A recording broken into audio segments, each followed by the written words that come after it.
Hello and welcome to this second instalment of Catch Up with the Jesuits. My name's Julian Butler and I'm joined today by two of my Jesuit brothers, Fr Robin Koning, who's the Provincial Assistant for Vocations, and Isaac Demase, who's the Chaplain at the Cardoner Project. Welcome, brothers. G'day, Julian. Good to be with you. Fr Robin has mentioned you're the Provincial Assistant for Vocations. Tell us what Ignatius has to offer around vocational discernment. Well, Ignatius is really the church's go-to guy for discernment. His key insight is that I don't need to wait for a blinding light to show me the way I'm called. That might happen, but it's not so common in big life decisions. So what do I do then?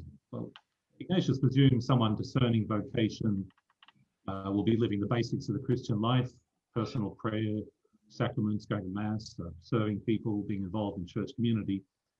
And building on that foundation, he says it's important to pay attention to what's happening within me, especially what he calls spiritual consolation, where I feel consoled, uplifted in my heart, and when that is connected to something at the spiritual level, perhaps a sense of joy or of peace, or of a growth in faith and hope and love. If I attend to those things over a period of time, then I might find that out of the different options I'm considering, when I consider one of those, there's a more abiding sense of that spiritual consolation. And for Ignatius, that would be that abiding sense of consolation for a particular option would be a good marker that this may be where I'm called. So it may not be a blinding light, but he says this would be enough light and understanding to warrant pursuing that option. Thank you.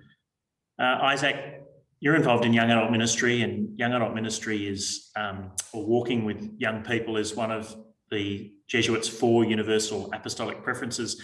Other religious orders might be better known for working with youth. Why is it one of the Jesuits' 4 preferences at this time?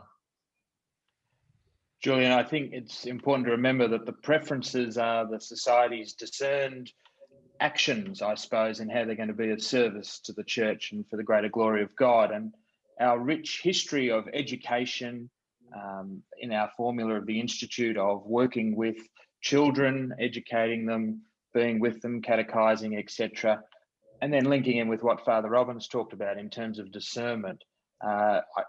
It's the Spirit speaking about how we as Jesuits with our charism and our spirituality can be involved in that. And young people looking for all sorts of ways in how to live their lives with so many opportunities and possibilities these days. So our gift as Jesuits in accompanying young people is to be there to help them to discern, to make decisions, to listen to the movements of their heart and God's Spirit speaking to them. And it's an important work that the society undertakes on behalf of the church. To come back to you, Fr Robin, it's Easter week, so I hope you found some joy. Would you tell us where you've particularly found it in this week? Well, it is Easter week, and that's where I found the joy, really, in the Easter ceremonies, the Easter Triduum, Holy Thursday, Good Friday, the Easter Vigil, especially the Easter Vigil. I just love it. The starting in the darkness with the lights, the candles, the one candle, Easter candle, other people lighting their candles. I was at Newman College, at our college there, and the wonderful choir there was singing in good voice. The young woman who was singing the Exsultet, that song of praise to the risen Christ before the Easter candle, you sang it beautifully.